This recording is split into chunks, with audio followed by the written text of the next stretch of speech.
بسم الله الرحمن الرحيم. اللهم صل على سيدنا ومولانا محمد وعلى آل سيدنا ومولانا محمد وبارك وسلم وصلى الله تعالى عليه وسلم.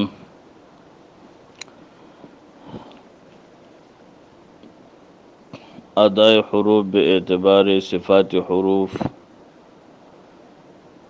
اس کی بنیادی تختی ہم پڑھ چکے ہیں الحمدللہ اور وہ ختم ہو گئی ہے. اگلی جو تختیاں آ رہی ہیں یہ ساری کی ساری تختیاں اس بنیادی تختی یا اس بنیادی سبق کی تمرینات ہیں، یعنی ان کی مشق کے لیے ہیں.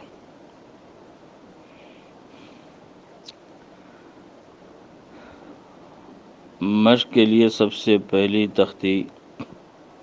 تختی نمبر 11. اس میں مختلف حروف کو جمع کیا گیا ہے تاکہ ہماری بنیادی تختی کا مشق صحیح طریقے پر ہو سکے. تو اس میں پہلا حرف ہے حمزہ نون زبر ان، تا زبر تا، تا.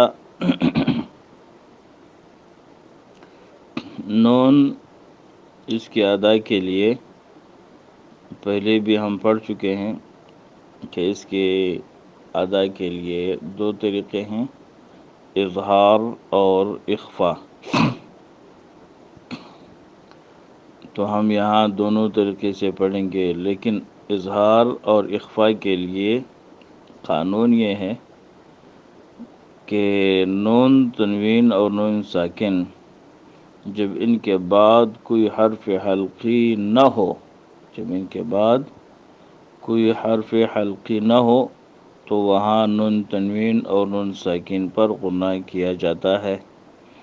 جب نون تنوین اور نون ساکن کے بعد حروف حلقی میں سے کوئی آ جائے پھر وہاں غنہ نہیں کیا جاتا. یہ قاعدہ ہے. اب انت نون ساکن آیا ہے، نون ساکن کے بعد حروف حلقی حمزہ ہا عین حا غین خا ان میں سے کوئی نہیں ہے، لہذا یہاں اخفا کی جاتی ہے. انت انت انت انت انت. یہ ادا غلط ہے، انت یہ ادا صحیح ہے کیونکہ یہاں اخفا کی جاتی ہے. اہدی اہدی شروع کے تختی میں ہم نے تو پڑھا، لیکن اس کے ساتھ ہم نے کسی حرف کو نہیں ملایا. اب ملا کر کے مشق کیا جاتا ہے. اہدی اہدی بعد بعد بطش بط. یہ طا کو ہم نے موٹا کیوں کیا اور اس پر ایک قسم کا جھٹکا کیوں ہے؟ موٹا اس لیے کیا کہ اس میں استعلاء ہے اور اس پر جھٹکا اس لیے آ رہی ہے کہ اس میں قلقلہ ہے. باقی صفات بھی سب آپ کو پتہ ہونی چاہیے کہ وہ صفات کون کون سے اور بھی اس میں کے اندر ہیں. سعی سعی کنت کنت لست قرآن قرآن قرآن.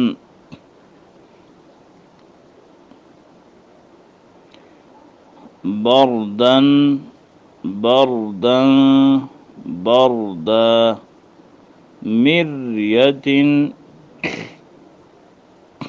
را کے بارے میں ہم یہ پڑھ چکے تھے کہ را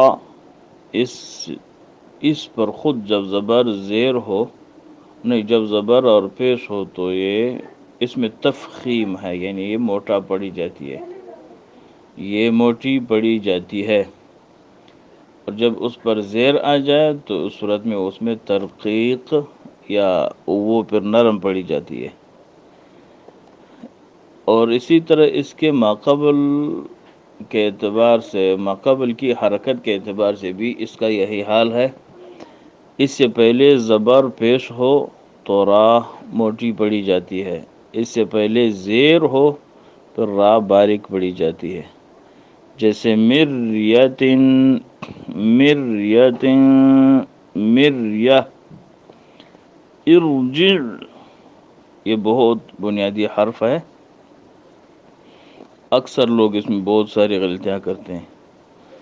ارجع، ارجع، ارجع نہیں، جع، جیم کو لمبا کر کے عین کے آواز میں یہ غلط ہے۔ ارجع، اب ار میں ہم را کو موٹا کیوں پڑھ رہے ہیں؟ تو یہاں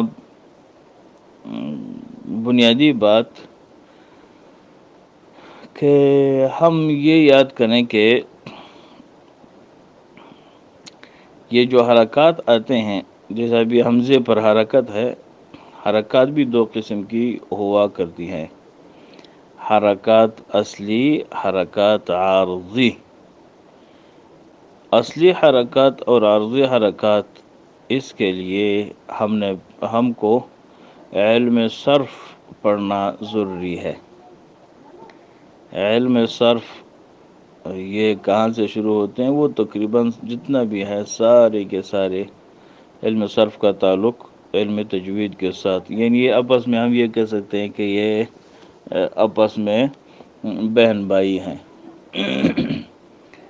ان کے درمیان بہت نزدیک تعلق ہے۔ علم صرف کہتے ہیں اسی بات کو ہے کہ ایک صیغے کو ہم کس طرح بنائیں اور پھر اس کی ادا کس طرح کریں، اور یہی حال ہماری تجوید کی بھی ہے۔ تجوید ایک کلمے کو بنانے کا نام نہیں ہے، بلکہ ایک کلمے کی ادا کا نام ہے، اور علم صرف اس کلمے کو بنا کر کے پڑھنے کا نام ہے۔ تو ارجع جو کلمہ ہے یہ کس طرح بنایا گیا ہے؟ اس میں جو حمزہ ہے اس کی حرکت اصلی ہے یا عارضی؟ یہ بات اصل میں سمجھنے کی ہے۔ تو ابھی میں وہ پوری تفصیل تو یہاں نہیں کرنا چاہتا، اتنا بتا دیتا ہوں کہ یہ ارجع پر اس کا جو حمزہ ہے، حمزے کی حرکت یہ عارضی ہے۔ ہم را کو اس وقت باریک کیا جاتا ہے جب اس سے پہلے حرکت کسرہ یا زیر یہ اصلی ہو، عارضی نہ ہو۔ اگر عارضی ہوگی تو اس صورت میں پھر را کو باریک نہیں بلکہ موٹا پڑا جاتا ہے۔ ارجع، اس میں حمزے کی حرکت یہ عارضی ہے۔ ہمارے احباب میں جو اہل علم ہیں وہ سمجھ گئے ہوں گے، جو ابھی تک اہل علم یعنی وہ علم صرف وغیرہ نہیں پڑھے ہیں، وہ اتنی بات سمجھ لیں کہ یہ را سے پہلے جو حرکت زیر ہے یہ عارضی ہے، عارضی حرکت کی وجہ سے کلمہ را کو پھر باریک نہیں کیا جاتا۔ اگلی تختیہ انشاءاللہ کل کے سبق میں انشاءاللہ۔ السلام علیکم ورحمۃ اللہ۔